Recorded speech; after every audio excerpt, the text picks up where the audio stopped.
Hi, my name's Diana, and last week at the family meeting, my parents officially cut me off. No warning, no conversation. Just, you're on your own now.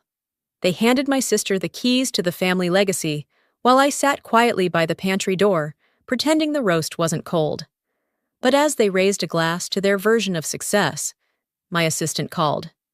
She said, CEO, your valuation just crossed $150 million, sirs. So here's the question. Would you stay silent or start rewriting the story they tried to end without you? The wind had that sharp edge it only finds in Massachusetts in mid-December. I pulled the collar of my coat up a little higher as I stood in front of the Reddick residence, a 3-story brownstone draped in manicured vines, glowing windows, and old silence. I hadn't parked in the driveway. That was always reserved for real family. I stepped inside, the mahogany door groaning just slightly, and was greeted by the scent of rosemary, burnt sugar, and a whiff of Chanel No. 5. Delphina's signature combination. My heels tapped across the tile, but no one turned. No one said my name. The dining room looked exactly as it had for years. 12 high-backed chairs, linen napkins folded into stiff triangles, gold-rimmed china, and that chandelier. The one Mom said symbolized legacy, even though it mostly symbolized how good she was at blinding people. I hovered near the archway for a beat too long. Then, seeing no invitation, I slid into the only open seat, next to the pantry door. Across from the kitchen entrance, far from the center. "Hey!" a voice piped up. My cousin Brandon, age 14, mouth full of roll. "Are you helping with catering now, or just eating with us today?" I smiled. I was too tired to correct him. Delphina glanced up, then away. Lurleen was holding court across the table, telling some story about her daughter's piano competition. Dad sat beside her, nodding like a trained metronome. My name hadn't been said, and wouldn't be. Not tonight. Plates clattered, servers poured wine. Lurleen wore a navy pantsuit that screamed partner track. I was in black slacks and a cashmere turtleneck that had cost more than my first car. But no one noticed what didn't fit the narrative. "To family," Dad said, raising his glass. "To legacy. To Lurleen, to Arliss, and to those who support us." I kept my glass down. Someone clapped. My hand stayed still. The last time my name had been in one of those toasts, I was 24 and still delusional enough to think I'd earn my place at this table by doing something real. I had presented a prototype then, an AI system that could reduce case research time by 70%. They'd called it cute. They gave Arliss a bonus that quarter. He'd sat in on one client meeting. I looked around the room and noticed something I hadn't before. Not about them, but about me. I wasn't angry, not exactly. I was awake. For the first time, I could see how much I'd been trained to shrink. I had been expected to be grateful just to be near proximity to importance. My phone buzzed under the table. I tilted it just enough to read the message from Mavis. "Full valuation confirmed. Doc signed. You're officially cleared for Series C lead." I exhaled through my nose, quiet. Slipped the phone back into my coat pocket. No reaction, no announcement, not yet. Lurleen was telling another story now. This one about being invited to speak at a panel on generational leadership. Delphina beamed, proud as a queen, watching her chosen heir wave to the crowd. I shifted slightly in my seat. The metal leg of my chair clanged against the radiator pipe. No one looked over. I could have burst into flames, and they would have stepped around the ashes. And yet, I sat. I thought about how many times I'd come back here, hoping something would be different. How many versions of me had tried to earn their acknowledgement. The undergrad intern, the law school dropout, the startup founder, the woman who bought her own penthouse and never mentioned it. None of them had worked. That realization wasn't bitter. It was oddly clarifying. If they couldn't see me by now, I was never the one missing. My fork hovered over the salad, but I didn't eat. I studied their faces instead, familiar, composed, slightly bored. And then mine, reflected in the silverware, sharp around the edges, steady, waiting. They toasted to legacy, and still, I sat by the pantry with a name nobody said out loud. The clinking of silverware faded, replaced by murmurs and the soft shuffle of chairs pulling back from the table. I leaned slightly, pretending to fix the hem of my sleeve, just to get a glimpse of the time on my watch. It had been nearly 45 minutes since the toast. My name still hadn't crossed anyone's lips. That's when Delphina stood. She didn't raise her voice, but the room fell quiet anyway. That was her magic. She didn't need volume to command attention, just presence. A glass of Merlot in hand, she smiled the way she did when she was about to turn a decision into a performance. "It's time we discuss legacy succession," she said. Legacy. That word again. I could practically count the number of times it had been weaponized against me. "As of today," she continued, "we're proud to formally announce Lurleen as the next steward of Reddick & Associates. She will hold full oversight of the trust and strategic vision moving forward." A few guests gasped, but not because it was a surprise. It was theater, and we all had our parts. Dad gave a slow nod, like he'd been rehearsing the motion. Lurleen placed her hand on her chest, as if shocked, but her gaze flicked toward Delphina in a way that betrayed the act. A round of applause started. Not enthusiastic, but polite, practiced, like clapping after a long church service you didn't entirely agree with, but needed to respect. I didn't move. I didn't even blink. No one turned toward me. Not even Lurleen. Especially not her. When no one defends you, you stop expecting a defense. You start perfecting the art of not flinching. I reached for my wine glass, but didn't drink. My phone buzzed in my pocket. Again. Same sender, same subject line. Confidential, board approval confirmed. Still, I didn't open it. Instead, I stared at the candle in the center of the table. A tiny flicker, unstable, silent, persistent. I let the screen go dark again, without reading a single word. Let them have this night. I'd take the rest of the decade. A server wheeled in a two-tiered cake decorated with the firm's logo and sugar flowers that matched the Reddick brand palette. No expense spared for appearances. "To the future of the firm," someone said as they placed the cake knife into Lurleen's hand. She made the first cut with a smile so wide it looked sculpted. Her husband ushered their daughters forward for a photo. Delphina joined them at the front, standing slightly off to the side to ensure she was captured in the frame. I watched it all unfold with a fork still resting on my salad plate. No one asked me to join the picture. There was no space left anyway. Someone behind me muttered under their breath, "She's probably happier doing her little AI startup anyway." I didn't turn around, just smiled softly at my untouched dessert, tapping the side of my glass once with my pinky. A gentle sound. A tiny warning bell, maybe. The night kept going, but I started to feel oddly still, like the room had stopped moving around me.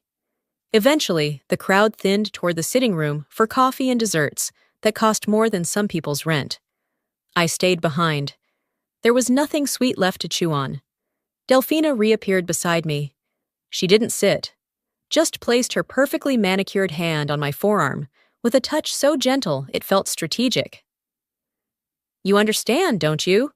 she asked, voice low and warm. "You never really wanted the firm life." I looked up at her, studied the lines around her mouth, the slight tremble in her knuckles, not from age, from restraint. "It's okay," I replied, keeping my tone steady. "You've given her what she's good at, a title. I'm building something else." She blinked. That wasn't the reaction she expected. There was no resentment in my voice, just resolve. That, to her, was more unsettling. I stood, lifting my half-full wineglass from the ledge and setting it back down without drinking. Then I slipped my coat over my shoulders, the wool scratching lightly at the back of my neck, and walked up the stairs to the guest room Delphina still pretended was mine. As I closed the door behind me, I heard laughter from downstairs. The kind of laughter that only happens when people are certain they've won. That night, they thought they'd written me out of the story. They didn't realize I was already writing a new one. The coffee at the estate was always too weak. I poured half a cup anyway, out of habit more than desire, and stirred it slowly while the last remnants of last night's party were being cleaned up downstairs. My suitcase was already packed and left near the foyer, like I needed the visual confirmation that I still had control over my exit. The car service came 15 minutes earlier than requested. I didn't mind. I needed air, movement, distance. As we pulled away from the estate, I didn't look back.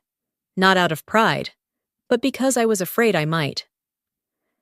By 7:45, I was standing outside the Reddick and Associates boardroom. Early. Not because I wanted to impress anyone, but because arriving first meant I got to choose how I would be seen. Delphina always said, "Perception is placement." Funny how that only applied when you were trying to look like you belonged. The boardroom was already set, chairs tucked in, name placards carefully laid out in front of each seat. Partner, board member, co-founder. When I finally found mine, it read, Observer, D. Whitmore, not partner, not shareholder, not even consultant, just observer. Like I was there to take notes. I sat without ceremony, letting the silence settle in before the room filled with noise and names I'd memorized since childhood. Lurleen was the last to enter, designer heels tapping across the marble as she carried a thumb drive and a speech already printed in her mind. She opened the meeting with the charm of a local politician, smiling, smooth, calculated. Then she inserted the USB into the screen console, and her voice sharpened as she introduced the video, The Legacy Builders. A slideshow began to play, courtroom shots of Lurleen and Arliss shaking hands with judges, gala events where Delphina stood between senators and CEOs, pro bono campaigns that spun recycled goodwill into magazine covers. And then came the tech segment. It moved fast. Just a few seconds of overlapping images, servers, lines of code, mock-ups of an early AI model, my model. But my name, omitted. My face, blurred in the background of a shot where I'd been presenting at a university law lab. They hadn't just cropped me out. They'd built a world where I never existed. The screen faded to black. Lurleen turned back to the room like she'd just shown everyone a home movie of their brightest moments. Applause came, light but sincere. I didn't move. "Diana," Delphina said, walking over with a cream-colored envelope. "Just a few housekeeping things we wanted to clean up now that transitions are underway." I took the envelope. Heavy, legal-sized. I didn't open it right away. She kept talking. "Starting next quarter, your access to the trust will sunset. We're restructuring some of the support programs too. Your unit under the foundation will be reassigned. The referral network from the alumni group, also shifting. So many polite ways to say, you're cut off." I nodded once, then slid the envelope into my bag without a word. "I'm sure you understand," she added with a smile, the kind people use at funerals. "You've built your own path. It's time you rely on it fully." I didn't respond. I didn't need to. The room spoke for itself. I stayed until the meeting ended. Not out of respect, but out of strategy. When people think you're irrelevant, they speak freely. I watched how they spoke about pivoting to modern tools, how they threw around my concepts with buzzwords I'd written into a deck 3 years ago. And then I walked out slowly, past the reception, past the mural of my grandfather shaking hands with the governor back in the 70s, past the polished plaque listing all the senior partners, none of whom had ever once asked me what I was building. Back in the parking garage, I sat in my car and finally opened the envelope. It was as she said, formal notice that my financial ties to the Reddick estate were being severed. No more support, no more space, no more safety net, and no explanation that wouldn't look petty in print. I folded the pages neatly. I didn't rip them, didn't cry, didn't react. I'd already lost the seat. What hurt was realizing the seat had never been mine in the first place. I thought of that summer when I was 16, Watching Delphina spend 2 weeks crafting Lurlene's college recommendation letter. Watching her pause mid-sentence to say, "Your sister doesn't just follow rules, she defines them." I'd believed then that my time would come. Now I knew better. Legacy wasn't passed down in this family. It was decided in closed rooms before you ever stepped inside. I reached for my phone. Not to call anyone, just to open the tribute video I had made, the one I'd almost sent. It sat in my drafts, quiet and untouched. I never sent it. I never will. Instead, I opened another folder, the one labeled Launch Deck, Final. It contained the real blueprint, the pitch that would build something bigger than a seat at someone else's table. My thumb hovered over Send to Board. They deleted me from their story, so I decided to become too big to be edited out again. The email sat in my drafts overnight. I didn't send it. Not yet. Instead, I spent the next 2 days doing exactly what they thought I'd never do. Wait. Not out of fear, but precision. If you fire too early, they call it impulsive. Fire too late, they call it weak. But if you time it right, well, that's when the silence hits hardest. By Wednesday morning, I was back at Reddick & Associates. Not for closure, not for reconciliation, just confirmation. Mavis had mentioned something in passing, a loose thread that tugged at me.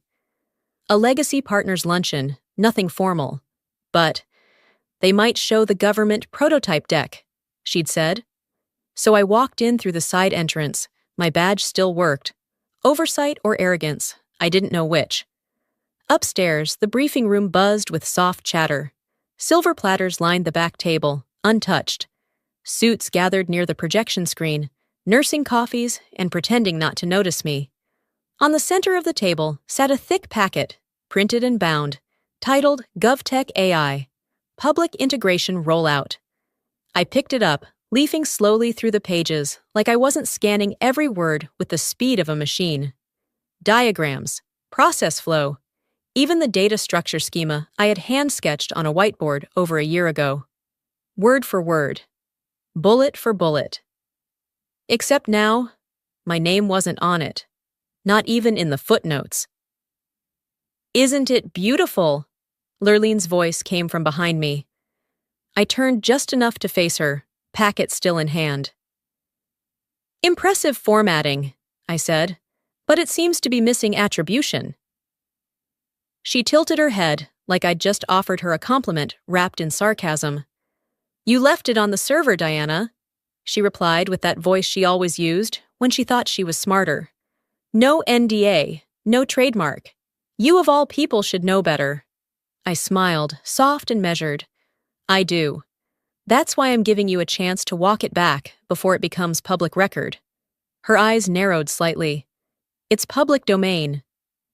"No," I said, stepping in closer. "It's traceable. And I hope you understand the definition of chain of custody."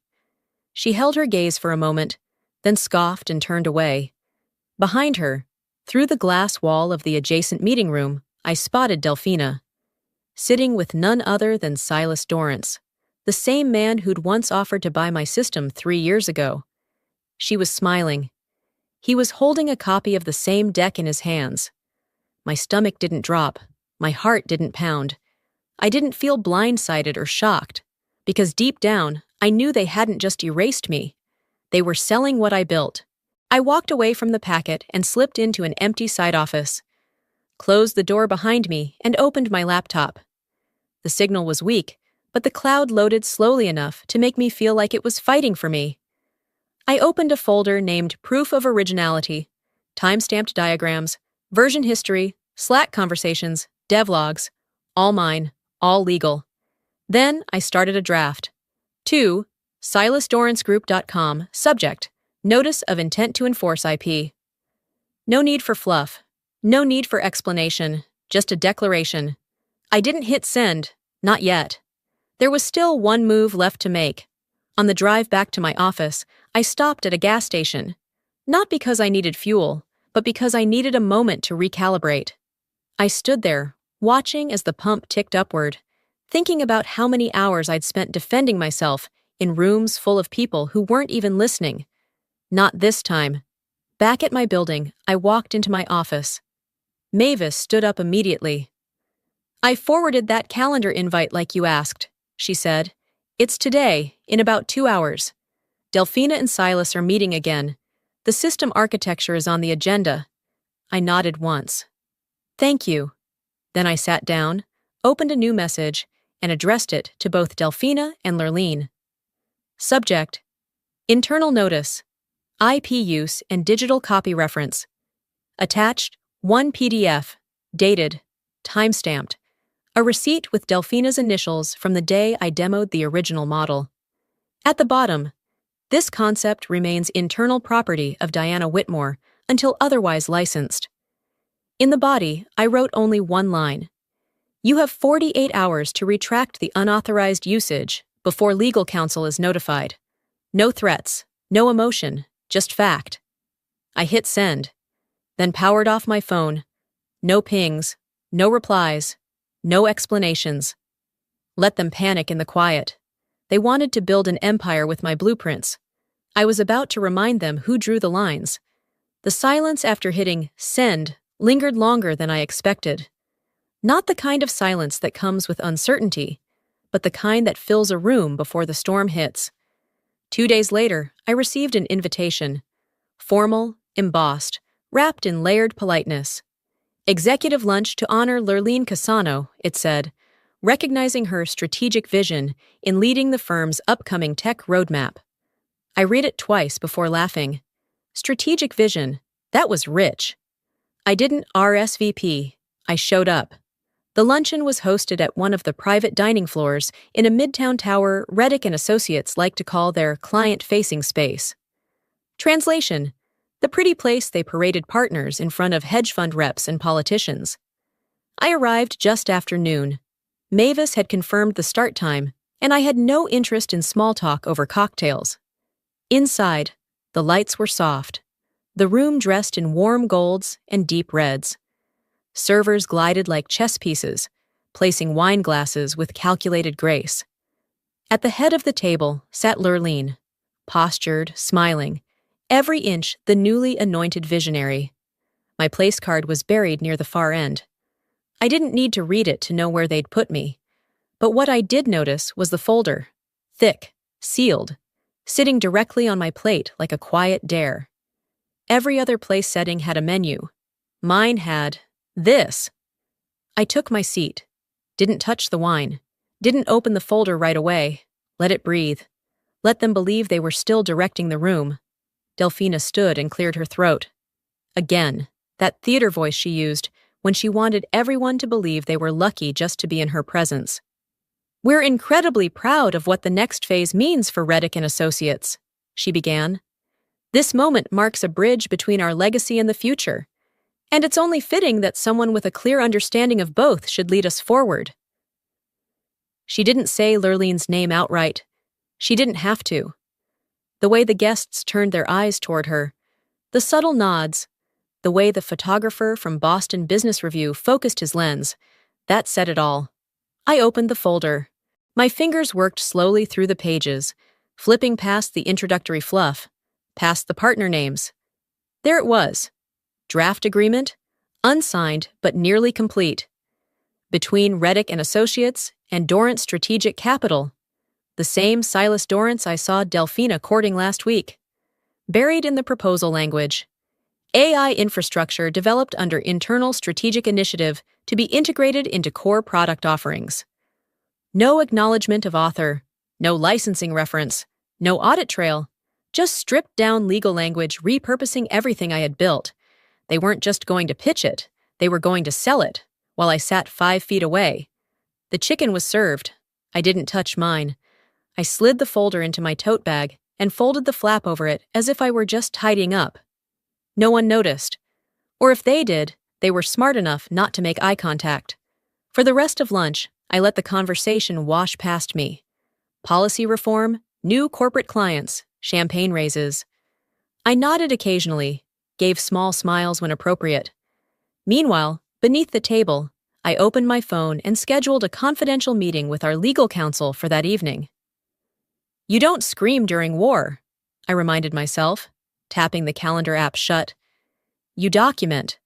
The plates cleared, desserts passed, toasts made. Not one addressed me. Not one guest said my name out loud. That was fine. My silence was no longer theirs to control. As the room began to thin out, Delphina made her way over. She moved slowly, like she was approaching a friend, but preparing for a headline. "I hope you're not taking this personally," she said, eyes soft, lips folded into a half-smile. I tilted my head just slightly, like I was studying the wording of a clause I'd already decided to reject. "Only legally," I replied. She chuckled, short, forced. "Come on, Diana, you wouldn't risk family for pride." I stood, steady, smiled back. "No, I'm risking my silence, which has expired." Delphina blinked, the line landing heavier than she anticipated. She opened her mouth as if to answer, but nothing came out. A rare thing for her. I didn't wait. Back in my car, parked 3 levels below ground, I closed the door and sat in the quiet. I called Mavis before turning the ignition. "Pull everything," I said. "Time-stamped repository, source code backups, the NDA logbook, all of it. I want every version from alpha to final." She didn't ask why. She just replied, "I'm already on it." As the elevator wound its way back up to street level, I stared at my reflection in the rearview mirror, not checking for makeup, just confirmation. They thought I wouldn't risk exposure, but I'd already survived erasure. 2 nights had passed since the lunch at Midtown, the kind where no one eats, no one listens, and everyone pretends they aren't reading each other's moves like cards face up on a table. Back in my office, the windows were dark, the city beyond them humming like a thing alive. I sat cross-legged on the couch across from my desk, sipping mint tea that had gone cold an hour ago. The legal documents I'd requested were spread across the floor like puzzle pieces I no longer had to guess at. My phone buzzed against the armrest. "Mavis." Subject line, "You need to see this." Now. Attached. Screenshot. I opened it. At first, it looked like any group text. 4 names, a gray background, small text. Then I saw it. Delphina. Lurleen. Arliss. And in the thread, "Honestly, let her try. She won't sue. She still thinks this is family. Her code isn't even registered under her LLC. Rookie mistake." I checked. No formal NDA from 21. She's running off fumes. They weren't whispering anymore. They weren't even hiding. They were bold, certain, cruel. That last line hit hardest. Not because they thought I'd made a mistake, but because they assumed I was still trying to be accepted. I wasn't. I forwarded the message to my secure archive, then clicked into our firm's internal compliance system. It took less than a minute to confirm. They were wrong. When I left Reddick and Associates, I'd scrubbed every trail, except the one I intentionally left buried. A clause, a timestamp, a tiny gap in the system log that proved I had never signed their standard non-compete. I had reviewed it. I had declined. There was even an internal note from HR flagging the discrepancy. I found it within minutes. I leaned back in my chair and stared at the ceiling tiles, counting the seconds between each breath. It wasn't vindication, not yet. It was structure, and it was mine. They were betting on silence, I said out loud, not structure. Later that evening, I pulled up a clean document, simple header, formal tone. Subject, Notice of Retained Rights Body. A reminder that any usage of Diana Whitmore originated assets without contract approval constitutes IP infringement under both Massachusetts commercial law and federal statute. I didn't hit send, not yet. Instead, I called a team meeting. No calendar invite, no agenda. Just 5 people who'd built my company with me. 2 lawyers, 1 developer, Mavis, and our PR lead. They showed up in sweats and ball caps, tired but curious. We met in the back room of our office, not the main conference room, not the polished investor space, the room with mismatched chairs and cables running along the walls.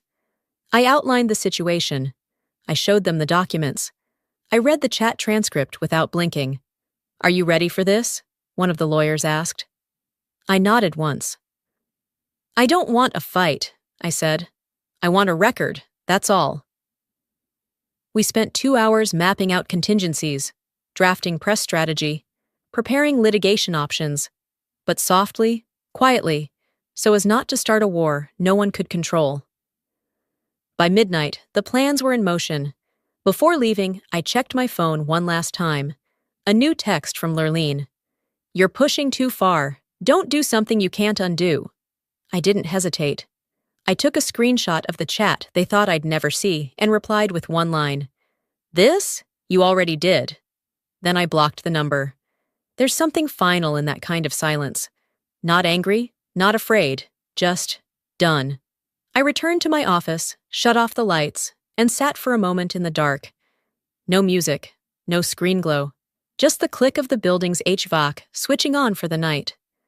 I pulled out the leather-bound journal I kept in the bottom drawer, the one I used for decisions that would alter everything. And I wrote, I've waited a decade to be quiet. Now I'll speak exactly once, and they'll never forget it. I closed the book. I didn't feel rage. I didn't feel triumph. I felt ready. They counted on my silence. But silence isn't the same as surrender. Morning arrived slower than usual. I woke before my alarm, already dressed in my mind. By the time I zipped my coat and stepped out into the cold, the frost hadn't yet melted from the sidewalks, but my steps felt certain. My car service dropped me off a block from the Reddick Tower. I asked them to let me walk the rest of the way. Some things deserved an entrance that couldn't be missed, but without being announced. By 9:07 a.m., I was seated in the boardroom. The quarterly financial meeting had drawn every major partner, shareholder, and family figure into one room. Leather chairs, chrome pens, bottled water with the label turned outward, as if branding still mattered more than truth. Delphina stood at the far end of the table, mid-sentence, confidently weaving through a speech about streamlining innovation and future-proofing the firm. It was the same language I'd once drafted for a completely different purpose. Her voice didn't falter when I entered, but her eyes flicked toward me, just once. I didn't take the seat labeled for guests. I stood near the side wall, hands folded. I didn't need proximity to power. I'd brought my own. The moment came 5 minutes in. My phone rang, not vibrated. Rang, loud, deliberate, cutting through her words like a string snapping inside a piano. Every head turned. Delphina stopped speaking, mid-syllable. I pulled the phone from my coat pocket and didn't even look at the screen before answering. Ms. Whitmore, Mavis's voice came through, clear and steady. Your company valuation hit $150 million this morning. Bloomberg confirmed it. Reuters is requesting a comment. CNBC has your name on the morning market roundup. You could have heard a pin drop. Lurleen's pen fell from her hand and rolled across the glass table. Arliss leaned back, visibly confused. A junior partner to my left looked like she'd swallowed her breath. Delphina's face didn't change, at least, not enough for anyone but me to notice. Her fingers tensed slightly against the edge of the podium. I kept the phone to my ear for 1 extra second, then spoke. Thank you, Mavis. That'll be all. And I ended the call. The silence in the room didn't break. It cracked. I stepped forward, reached into my folder, and placed a printed document on the center of the table, facing Delphina. This, I said calmly, is a payment receipt made 3 weeks ago from Reddick and Associates to Silas Dorrance, labeled Consulting, AI Architecture Prototype Acquisition. I tapped the top of the page gently, which means this firm knowingly used technology it didn't own, paid for it through a third-party shell, and listed it in your investor briefings as proprietary innovation. No one moved. I looked around the room slowly, pausing on each face. And for the record, that prototype was mine, developed outside this firm, logged, time-stamped, and protected. You didn't just misrepresent the origin, you laundered authorship. Lurleen opened her mouth like she was about to object, but no sound came out. A junior associate near the end of the table muttered, Wait, This whole pitch, it's hers? I didn't answer him directly. I didn't need to. I don't need a seat at this table, I said, keeping my voice even. I built my own, but I won't let you staple my name to a legacy that tried to write me out. I took out my phone, opened an already prepared press release draft, and pressed send. To all legal tech media outlets, the subject line read. The room erupted, not in noise, but in panic disguised as silence. Delphina stepped back slightly. Lurleen whispered something, sharp and frantic, into her ear. I caught only the end of it. She's going to ruin everything. Delphina's jaw tightened. She already has. I watched as the implications sank in, each person recalculating their association, their exposure, their future. I didn't yell, I didn't gloat. I stood quietly, the same way they had once tried to make me disappear. But this time, they were the ones shrinking. This wasn't revenge. It was gravity, like finally letting go of the weight they made me carry. After the boardroom confrontation, I didn't go home. I didn't want quiet. I needed motion.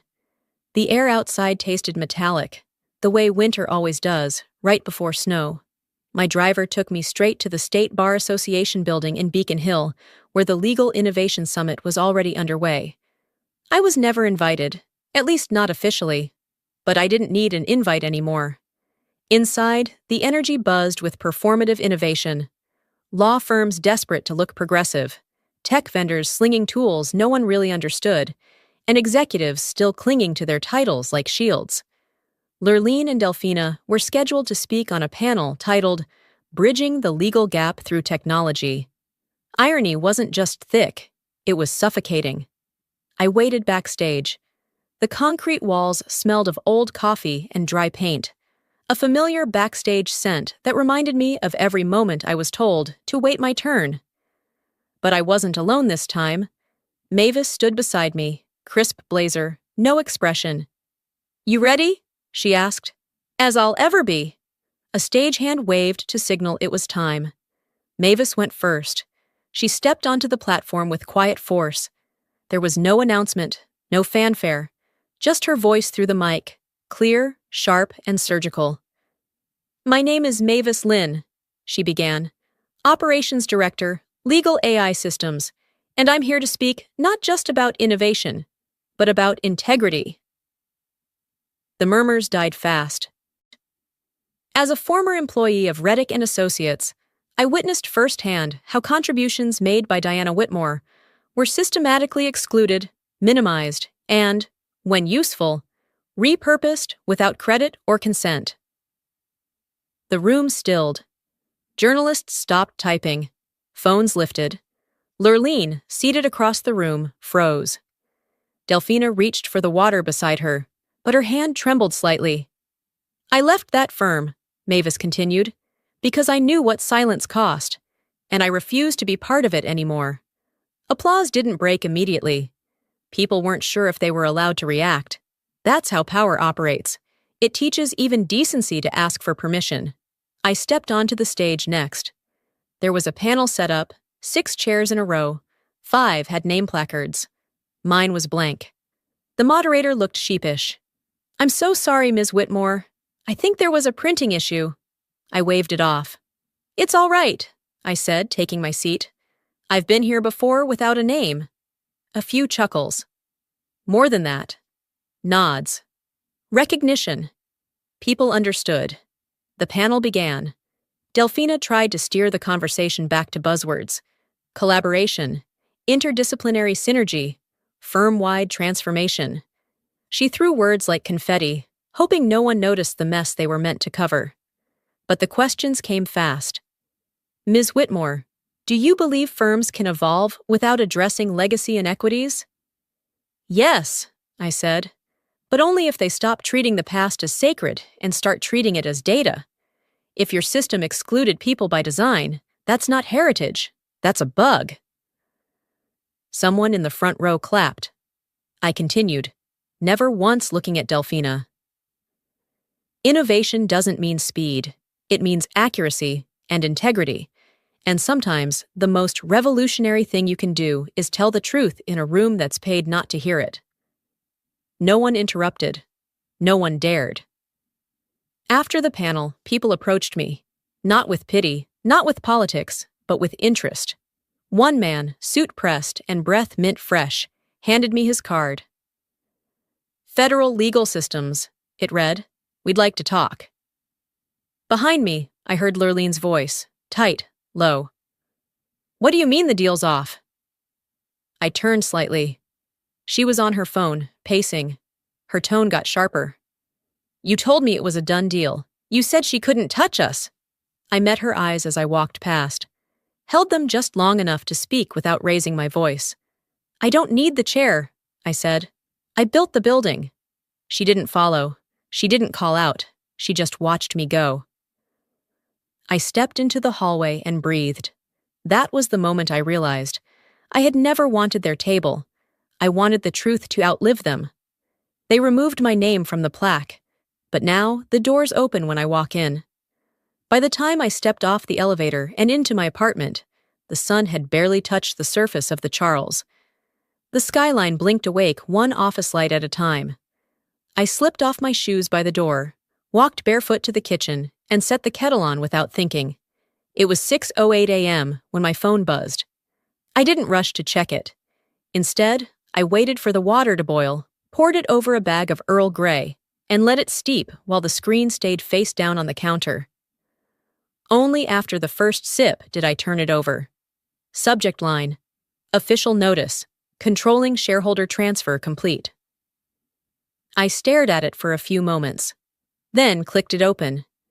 It was from the investment bank, confirming what had already been in motion. The final documents had been filed. The platform, the one they'd tried to bury, was now mine, officially, uncontestably, permanently. I didn't forward the email, didn't screenshot it, didn't even smile. I just stood by the window and looked out across the water. It was quiet in that rare, reverent way Boston manages just before traffic rises and phones start buzzing for real. I watched the rowers glide by like silent promises, their strokes even and deliberate. Downstairs, the front desk called to tell me I had a visitor. Delphina. I didn't ask why she was there. I just told them to let her up. She walked in without a coat, like she'd left in a hurry. Her heels clicked softly on the hardwood floor, pausing just past the entryway, as if uncertain whether she was welcome. She looked smaller in the morning light. "Coffee?" I asked, motioning toward the counter. She nodded once, then sat on the edge of the armchair across from me, like she wasn't sure how to be in that room. In my space. In something I'd built without her. "I read the article," she said finally. "They called you the architect of disruption." I raised an eyebrow. "They didn't mean it as a compliment," she added. "They never do when it's a woman." She exhaled through her nose, not quite a laugh, not quite a sigh. "I didn't know," she said, eyes fixed on the table between us. "No," I replied quietly. "You chose not to know." She looked up at me then. Her eyes were glassy, but she blinked the moisture back. She wouldn't cry, not here. "Your father," she began. He couldn't watch the press conference. He stayed in his office. He's not well." I stirred my tea slowly. "He's been fine watching me fail." That landed hard. She didn't argue. The room settled into something thick and uncertain. Then I did what neither of us expected. I got up and poured her a cup. Black, no sugar, just the way she drank it. I handed it to her like a truce with boundaries. "I don't hate you," I said. "I just stopped waiting to be understood." She held the cup but didn't drink. Her shoulders dropped slightly. "Do you ever think about coming back?" she asked. I almost laughed, but I didn't. I just looked her in the eye and answered plainly. "You burned that bridge so thoroughly, it fertilized my ambition." That time, she didn't flinch. She nodded, almost respectfully, then stood up and set the coffee down, still untouched. "I should go," she said. "You should." She walked to the door, but paused before leaving. "You've built something, real, she said, turning halfway back. I suppose that's what legacy looks like now. No, I said. That's what healing looks like. After she left, the silence wasn't bitter. It wasn't lonely. It was mine. Later that afternoon, I returned to the office. No balloons, no banners. Just soft nods from the team. Quiet claps. The kind of applause that doesn't need to be loud to carry weight. Mavis left a note on my desk, scrawled in her usual fast print. You taught me how to not ask for permission to belong. I folded it once and slipped it into my journal. We had meetings. There were investor calls. But in between, I opened the company's homepage editor.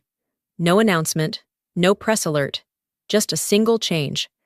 Right below the logo, I typed, built by those who were never meant to lead. Until we did. Then I clicked save. Not to mark victory, to mark presence. They cut me off to control the ending. I became the author instead. And sometimes, healing means walking away, without needing to slam the door.